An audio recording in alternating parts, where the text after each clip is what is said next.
Majjhima Nikaya. Middle-length discourses. Translated by Bhikkhu Bodhi. Suttacentral.net and suttaz.com. MN 134 Lomasakangiya Bhadekarata Sutta. Lomasakangiya and one fortunate attachment. Thus have I heard. On one occasion the Blessed One was living at Savatthi in Jeta's Grove, Anathapindika's park. Now on that occasion the Venerable Lomasakangiya was living in the Sakyan country. At Kapalavathu in Nigrodha's park.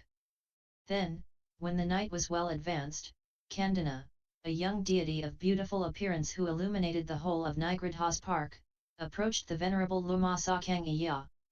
Standing at one side, Candana the young deity said to him, "Bhikkhu, do you remember the summary and exposition of one who has one fortunate attachment?" Venerable Lomasakangiya, friend, I do not remember the summary and exposition of one who has one fortunate attachment. But, friend, do you remember the summary and exposition of one who has one fortunate attachment? Deity, Bhikkhu, I too do not remember the summary and exposition. But, Bhikkhu, do you remember the stanza of one who has one fortunate attachment?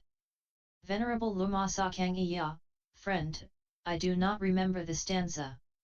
But, friend, do you remember the stanza of one who has one fortunate attachment? Deity, Bhikkhu, I remember the stanza of one who has one fortunate attachment. Venerable Lomasakangiya, but, friend, in what way do you remember the stanza of one who has one fortunate attachment? Deity, Bhikkhu, once the Blessed One was living among the gods of the heaven of the 33, on the red marble stone at the root of the Parikataka tree. There the Blessed One recited the summary and exposition of one who has one fortunate attachment to the gods of the heaven of the 33. Let not a person revive the past or on the future build his hopes. For the past has been left behind and the future has not been reached. Instead with insight let him see each presently arisen state. Let him know that and be sure of it, invincibly, unshakably. Today the effort must be made, tomorrow death may come, who knows? No bargain with mortality can keep him and his hordes away. But one who dwells thus ardently, relentlessly, by day, by night. It is he, the peaceful sage has said, who has one fortunate attachment. Deity, Bhikkhu, I remember the stanza of one who has one fortunate attachment thus. Bhikkhu, learn the summary and exposition of one who has one fortunate attachment. Bhikkhu, master the summary and exposition of one who has one fortunate attachment. Bhikkhu, remember the summary and exposition of one who has one fortunate attachment. Bhikkhu, the summary and exposition of one who has one fortunate attachment is beneficial, it belongs to the fundamentals of the holy life. That is what was said by Candana the young deity, who thereupon vanished at once. When the night was over, Venerable Lomasakangiya set his resting place in order, and taking his bowl and outer robe, set out to wander by stages to Savatthi. He at length arrived at Savatthi, and went to the Blessed One in Jeta's Grove, Anathapindika's park. After paying homage to him, he sat down at one side, told the Blessed One all that had occurred, and said, "It would be good, Venerable Sir, if the Blessed One would teach me the summary and exposition of one who has one fortunate attachment."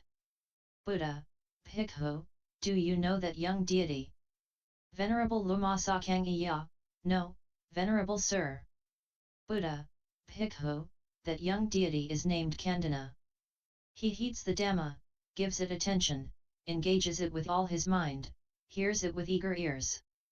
So, Bhikkhu, listen and attend closely to what I shall say. Yes, Venerable Sir, the Venerable Lomasakangiya replied to the Blessed One. The Blessed One said this. Let not a person revive the past. Repeat the whole of Sutta 131, who has one fortunate attachment. That is what the Blessed One said. The Venerable Lomasakangiya was satisfied and delighted in the Blessed One's words. In summary, the above four suttas, MN 131,134. all revolve around a stanza spoken by the Buddha emphasizing the need for present effort in developing insight into things as they are. Buddha advises one not to hanker after the past, yearn for the future, and in which one remains detached among things present.